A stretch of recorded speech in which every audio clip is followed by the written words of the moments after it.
All right, good morning, good afternoon, good evening. JD Nigel, Word of Truth channel, Word of Truth. Good morning, good afternoon, good evening, whatever time it is for you in YouTube land. Welcome back. We have a new subscriber. Thanks for subscribing. Byron Cisco. Byron, putting your name in the book. This is what I do. This is how important it is my subscribers are. I write your name in my Bible.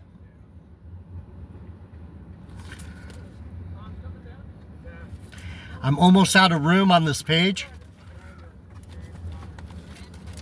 but I'm gonna write your name down here, Byron. Byron Cisco. Thanks for subscribing, dude. You won't be disappointed if you want to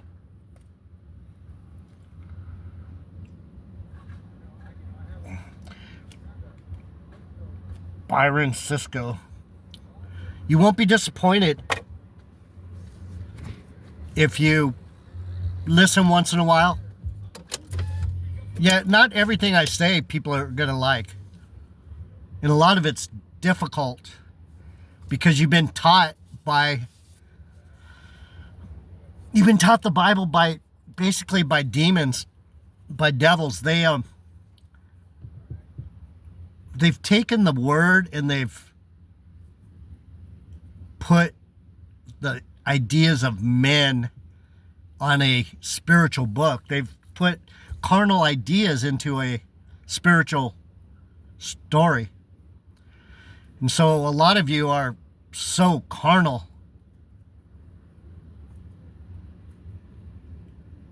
You're destroyed already because you're such men, you're such Gentiles. You don't understand Israel. You don't understand the book. You don't understand God's people. See, the Lord told me many years ago, you're one of mine. You're of Judah, of Benjamin.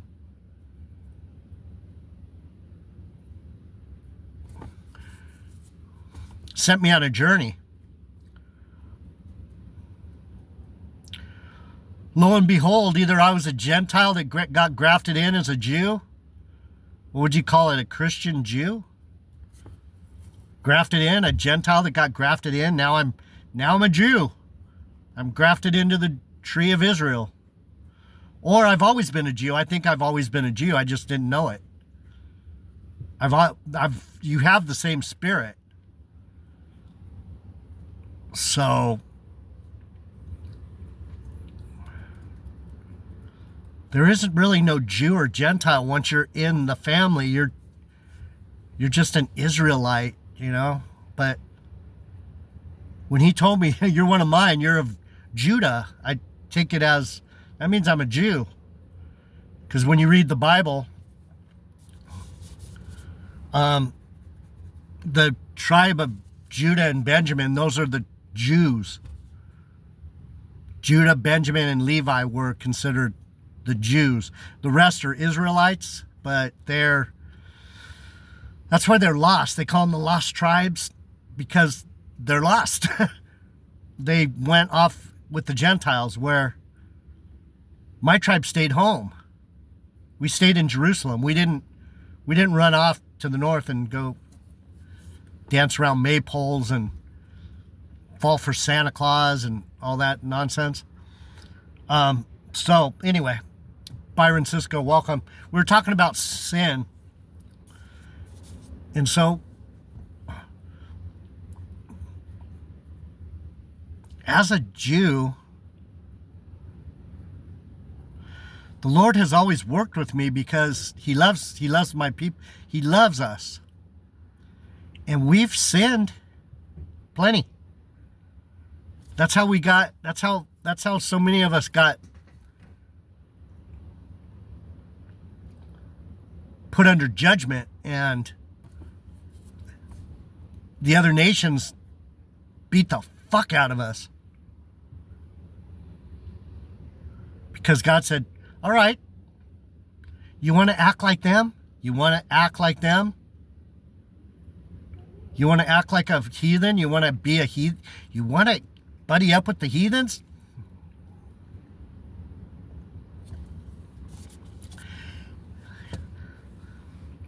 Spankings.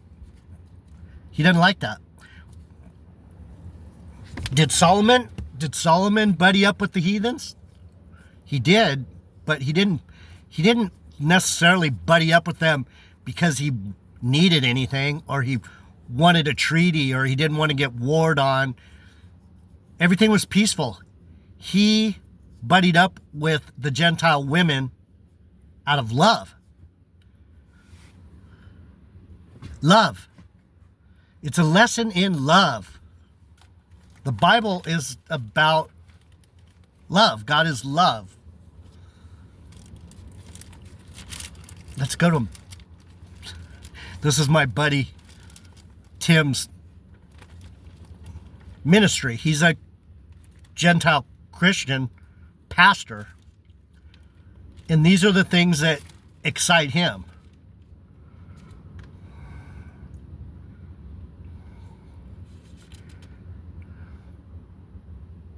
Behold, what manner of love the Father has bestowed upon us, that we should be called the sons of God. If you actually believe that Jesus is your brother and your father and your family, the love that you feel knowing that you're acknowledged by your Creator, you've been acknowledged. You're a family member of the Creator. You automatically feel special as fuck. Do I feel special as fuck?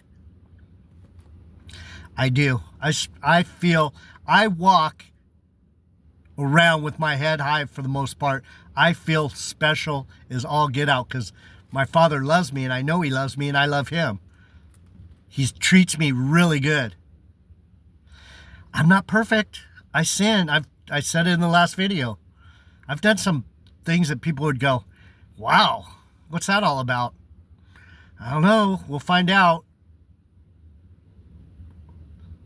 It was about me seeing the world and experiencing. If God's in you and He's experiencing the things that you're experiencing, He knows your heart. He knows. He knows. I'm not gonna talk about what I did, things I did. But He was there. We did it together. And He still loves me. So there's that. 1 John 4.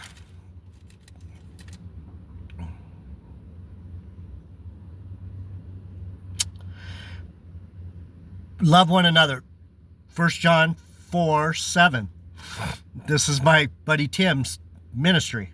This is how he speaks. Beloved, let us love one another, for love is of God, and everyone that loves is born of God and knows God. That's the point that Richard Joyce doesn't understand. There's no love in his message. It's dry, it's dead, it's unfulfilling, it has no meaning.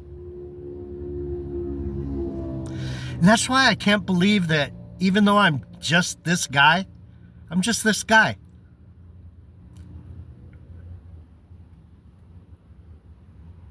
You can't hear what I'm trying to tell you? People aren't interested in knowing the truth about who your Creator is? It's baffling to me. It's fascinating. I don't stutter. I mean, I have a little bit of a lisp and a lot of bumps to the head and drug use and alcohol and getting socked in the head, kicked in the head. Yeah,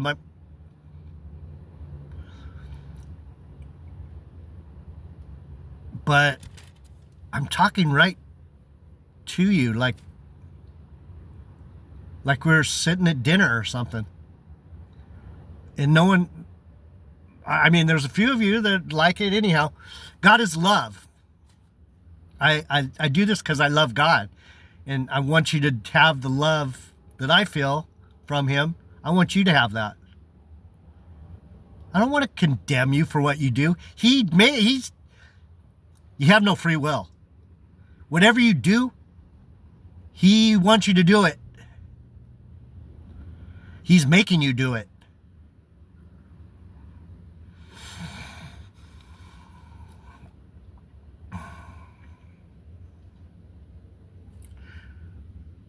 It's the will of God. You follow the will of God. Anyway, I wanted to talk about Cain.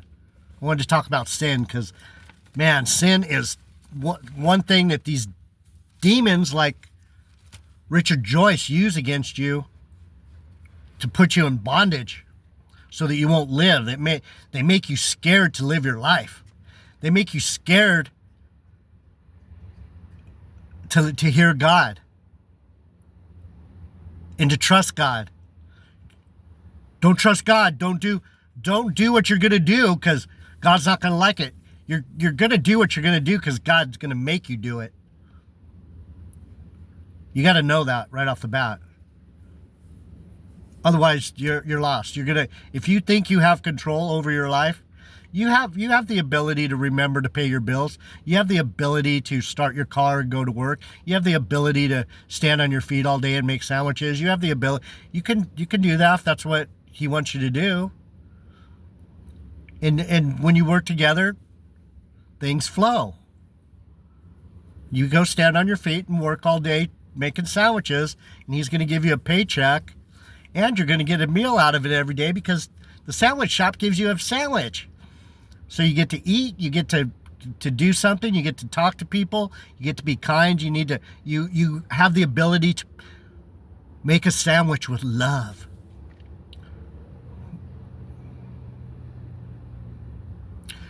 Do a message with love. Okay, Cain. Let's talk about Cain. Let's talk about sin. This is the very beginning of the book, right? Cain and Abel. And she again, this is Genesis 4:2. This is the Cain and Abel story. And she again bare his brother Abel, and Abel was a keeper of the sheep, but Cain was a tiller of the ground. Why did God make him this way? Because he did. That's what he did. He made Abel take care of the sheep, and he made Cain grow food. And in the process of time, it came to pass that Cain brought the fruit of the ground an offering unto the Lord. And Abel, he also brought of the firstlings of his flock and of the fat thereof, and the Lord had respect unto Abel and to his offering. But unto Cain and to his offering he had not respect, and Cain was very wroth, and his countenance fell.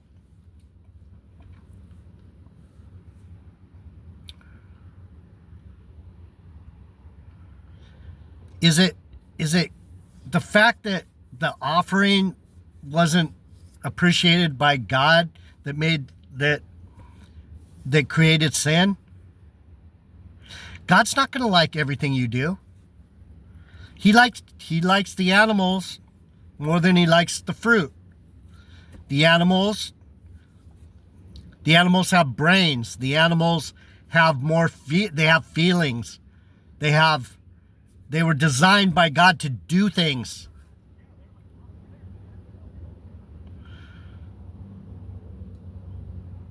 The sheep were designed to get clothing and to have food, to eat meat. Something that a man can take care of. See, you Gentiles, to me, you Gentiles are like sheep.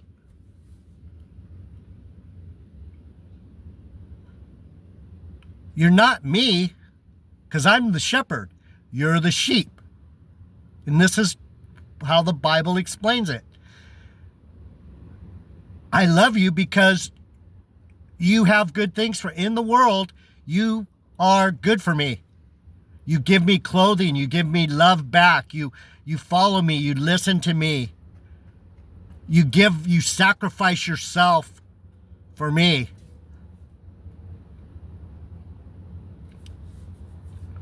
I know it sounds fucked up, but as a Gentile, that's what Jesus is trying to tell you. Sacrifice yourself for a bigger cause. Richard Joyce isn't sacrificing himself at all. He's not even living his life. He's hiding from everything so that he doesn't make a mistake. And he's not following God because he's not even listening to me. And I'm chosen Israel, Jew, Benjamite. I'm the real deal. I'm like Paul was a Benjamite. Anyway, I don't want to get into that. But so what happened? Cain couldn't take the truth. Growing food has value.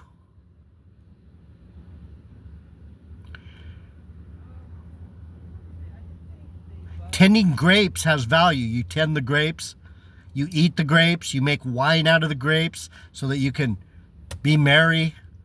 You people that think that drinking, you can't drink, you don't want to be a drunkard because you go off at the mouth and you say stupid things and you do stupid things. You lose control of yourself. But a little bit of wine, a little bit, do you understand? A banana, an apple, a pear, it's good stuff. And instead of Cain going, wow, Abel, I think the Lord likes your offering better than mine because yours is alive. Yours has a heart. Cain's problem was he couldn't stop and fucking think, like Richard Joyce. Sorry. He couldn't stop and think and go, hey, Abel, did you notice God likes the sheep better than the grapes and the pomegranates and the peaches? Do you like peaches, Abel? Do you want one? Here, taste that. Isn't that good? I wonder, why do you think he liked your sheep, your dirty ass sheep, better than my fruit? What do you think, brother? Brother, do you understand what I'm telling you, people? Richard Joyce, why is it you won't listen to me? Why do you think that I'm trying to fucking put you down and hurt you? I just want you to think, brother. If I have to slap you around, I will. Because I don't, if you're not going to listen, I have to slap you and get you to fucking sit down and listen, but you won't. I've slapped you enough times. I'm done slapping you. I'll just use you as an example so that other people can understand. If Cain can't get it, he's going to sin. Richard Joyce, if he can't get it, if he can't understand love, he's going to transgress the law. The same thing that he's talking about all the time. Don't sin. Don't sin. He's sinning. Because he won't listen to his brother. He won't look into what I'm saying. He won't even pronounce Ecclesiastes the right way. He'll continue to look like a fucking moron because he's so prideful and so stuck in his little world that he can't step out and go, hey, Abel, I'm kind of bummed, bro. If Cain would have, the reason Cain's such a shithead is because he didn't take it from me. He didn't love his family. His brother is his closest fucking family. That's his brother. How do I know this? Adonijah did the same thing. I did the same thing. When it was time for King David to die, my dad was dying, I was in line to be fucking king of Jerusalem. I was in line. But it wasn't given to me. It was given to Solomon. It was given to my brother. And what did Adonijah do? Same thing that fucking our other brother did. I'm not going to try and remember his name because it's a waste of time. If it comes to me, it comes to me. The one with the long hair. I didn't talk to my brother. I didn't talk to my dad. I just went around to everyone and said, hey, it's my turn. Right? I should have went to my dad and my brother and said, right on, I understand. I was Cain. I was one of the most wicked fuckers in the Bible. That's how I know the Bible now. I made a big mistake. I tried to usurp the kingdom from Jesus, my brother Solomon. I tried to step in front of him. That's fucked up. And he had to kill me. Abel got his revenge on Cain when Solomon killed me. I was acting like Cain. That's how I know this stuff. I am this stuff. I know the problem with Cain. Cain couldn't just go,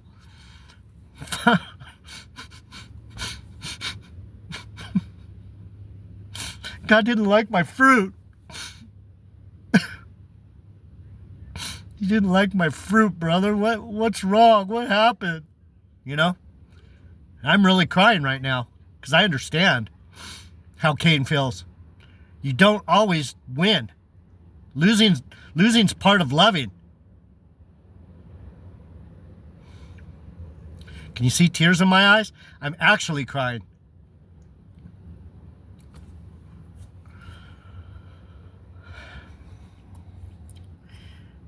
But unto Cain and his offering he had no respect, and Cain was very pissed, and his countenance fell.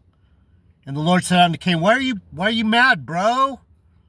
And why is your countenance fallen? God's trying to work with him. He's like, fuck you. You hurt my feelings. Yeah. God's trying to get him to figure it out. What? Cain should have said, cuz I don't understand. I don't understand why you like the dirty sheep better than the beautiful peach. The noisy ass fucking dirty sheep. Dumb fucking animal. Why do you love the Gentiles so much? As a Jew, that's a question. Why the fuck do you like these Richard Joyce fucking idiots so much? I still don't know, and I'm not going to pretend that I don't get pissed a little bit. And I'm not going to say, oh, I understand. I don't understand. I don't understand why he loves you heathens so much. That's between you and him. I guess because you're men just like me. You suffer just like Jesus. That's as close as I get. That's the truth. That's word of truth. To look at the Bible from a Jewish standpoint is good for you, not me. I'm here to tell you what it looks like from Abel's side. Don't fucking kill me because I'm telling you, I'm part of the story. The story is Abel did the sheep. And Cain didn't like that. And God did. And the lesson was Cain was supposed to go, I'm mad because I don't understand. That's your relationship with God. Sorry for yelling. And if you do well, shall you not be accepted? And if you do not well, sin lies at the door. If you don't do well, you got to figure out what it is that you're doing wrong. Why is the fruit not accepted? Figure it out. And unto thee shall be his desire, and you shall rule over him. The reason I rule over you Gentiles is because I have accepted my role under God. I don't sin. I listen to what he says. I do what he says, and I accept what I do. And if it hurts my feelings, I talk to him about it and go, "What did I do, man? I feel like shit. Why are you leaning on me?" And I listen. And I learn. That's how you learn who God is, by living. JD Nice, your word of truth. I love you guys. For real, for real. Don't be afraid. Don't be afraid to make mistakes. Sin is not the end of the world. Sin is there to correct your stupidity. Tell Richard Joyce, go on his channel and tell him, you need to fucking wake up, bro. The man's trying to help you. Anyway, two's enough for today. That's a lot to chew on. I'm out.